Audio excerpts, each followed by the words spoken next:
দূষণ ও দখলের চাপে নদীমাতৃক বাংলাদেশের পরিচয় কিছুটা বিস্তীর্ণ হলেও মৌলভীবাজার জেলার হাইলবাউড়ের বুকে অবস্থিত বাইক্কাবিল আজও দেশের প্রাকৃতিক জীববৈচিত্র্যের উজ্জ্বল নিদর্শন। প্রায় ১৭০ হেক্টর আয়তনের এই জলাভূমি জেলার একমাত্র স্থায়ী মৎস্য অভয়ারণ্য। প্রতি শীত মৌসুমে প্রায় ১৭৫ প্রজাতির পরিযায়ী পাখি হাজার হাজার কিলোমিটার পথ পাড়ি দিয়ে বাইক্কাবিলে আসে। আবাসিক ও পরিযায়ী পাখির মিলনে বিলটি রূপ নেয় এক স্বর্গরাজ্যে। পাশাপাশি মাছ, উভচর ও অন্যান্য জলজ প্রাণীর জন্য এটি একটি নিরাপদ আশ্রয়স্থল। ২০০৩ সালে সরকার বাইক্কাবিলকে স্থায়ী মাছের অভয়াশ্রম ঘোষণা করে। এরপর থেকে এখানে বিপন্ন মাছের প্রজনন ও জলাভূমির ইকোসিস্টেম উল্লেখযোগ্যভাবে উন্নত হয়েছে। জেলা মৎস্য কর্মকর্তা ডক্টর মোহাম্মদ আরিফ হোসেন জানান, পুরো বিলটি লিজের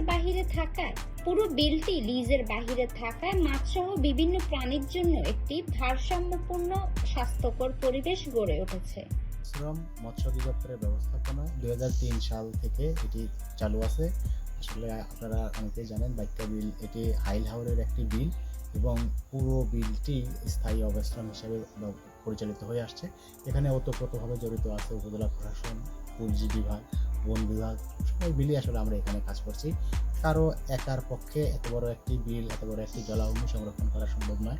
স্থানীয় জনগণ সম্পৃক্ত আছে, সাংবাদিক ভাইরা সম্পৃক্ত আছে এবং স্থানীয় অনেক গণ্যমান্য ব্যক্তি, মৎস্যজীবী, জেলে সবাই মিলে আসলে এই বিলটিকে আমরা রক্ষা করার চেষ্টা করছি।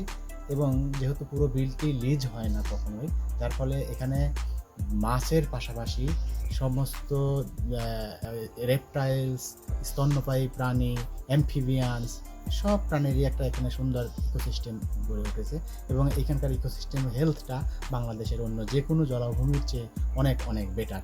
আর এই কারণেই এটি দেশি বিদেশি পর্যটকদের কাছে একটি দর্শনীয় জায়গা হিসেবে পরিণত হচ্ছে এবং কিছু কিছু সময় আসলে এখানে দর্শক একসময় আসতো, কিন্তু মৎস্য প্রাণী সম্পদ মন্ত্রণালয়ের উপদেষ্টা মহোদয়ের একটি ঘোষণা অনুযায়ী গত ফেব্রুয়ারি থেকে এখানে আসলে আমরা কোনো দর্শককেই আমরা প্রবেশের অনুমতি দিচ্ছি না। পরবর্তীতে সরকার যেরূপ সিদ্ধান্ত নিবে বাইক্কাবিলের বিষয়ে আমরা স্থানীয় প্রশাসন, মৎস্য বিভাগ সেই সিদ্ধান্ত বাস্তবায়নের জন্য সচেষ্ট থাকব।